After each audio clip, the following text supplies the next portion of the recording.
एक बार की बात है, एक किसान अपने परिवार के साथ एक छोटे से गांव में रहता था। वह बहुत ही भीषण गर्मी का समय था और कई महीनों से एक बूंद भी बारिश नहीं हुई थी। सूखे की वजह से उनकी फसल मुरझाने लगी थी। पूरा गांव दुखी था और सब लोग बेसब्री से बारिश का इंतजार कर रहे थे, लेकिन बारिश नहीं आई। धीरे धीरे सभी की उम्मीद टूटने लगी।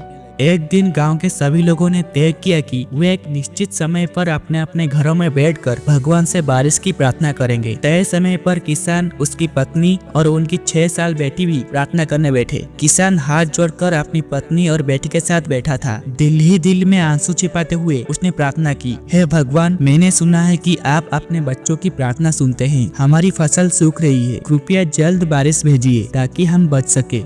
घर के सभी लोग अपनी अपनी तरह से प्रार्थना करने लगे। छोटी बच्ची ने भी भगवान से कहा, हे भगवान, मेरे पिताजी बहुत परेशान हैं। आप सब कुछ कर सकते हैं, कृपया हमारे गांव में बारिश कर दीजिए। कुछ देर बाद जब प्रार्थना समाप्त हुई तो किसान अपने खेत में जाने के लिए उठने लगा। यह देखकर बेटी ने पूछा, पिताजी आप कहाँ जा रहे हैं? किसान ने जवाब दिया, बेटा मैं खेत में थोड़ा काम करने जा रहा हूँ। बेटी जल्दी से अंदर भागी और कुछ ही पलों में छाता लेकर बाहर आई। किसान ने छाता देकर हैरानी से पूछा, बेटा तुम छाता क्यों लाई हो? अभी तो सूरज भी डूब चुका है और शाम हो गई है। बेटी ने मासूमियत से जवाब दिया, पिताजी हमने अभी अभी बारिश के लिए भगवान से प्रार्थना की है। अगर हम बिना छाता के गए और बारिश हो गई तो हम भीग जाएंगे।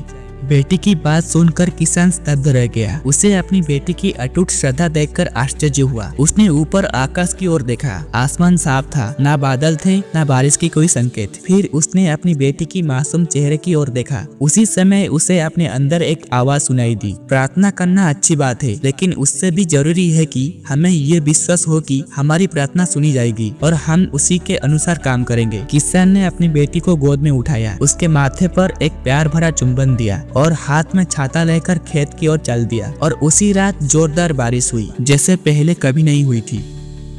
इस कहानी से हमें यह महत्वपूर्ण शिक्षा मिलती है कि हमें केवल प्रार्थना ही नहीं करनी चाहिए, बल्कि उस पर विश्वास भी रखना चाहिए। जब भी हम कठिन परिस्थितियों से गुजरते हैं तो हमारा विश्वास कमजोर पड़ने लगता है और हम निराश हो जाते हैं। इस गांव के सभी लोगों ने बारिश के लिए प्रार्थना तो की, लेकिन उनके दिलों में संदेह था। लेकिन उस छोटी बच्ची को पूरा यकीन था कि बारिश जरूर होगी, इसीलिए वो छाता लेकर तैयार थी।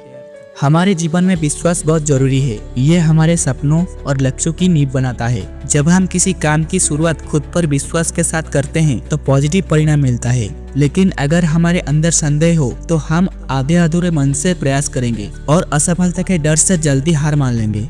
इसीलिए हमेशा खुद पर विश्वास रखें, अपने सपनों पर विश्वास करें और पूरी मन से अपने लक्ष्य को पाने के लिए मेहनत करें। जो लोग खुद पर भरोसा रखते हैं वही अपना सपनों को साकार करते हैं, क्योंकि अटूट विश्वास ही वह चाबी है जो हमारे सपनों के दरवाजे खोलते हैं।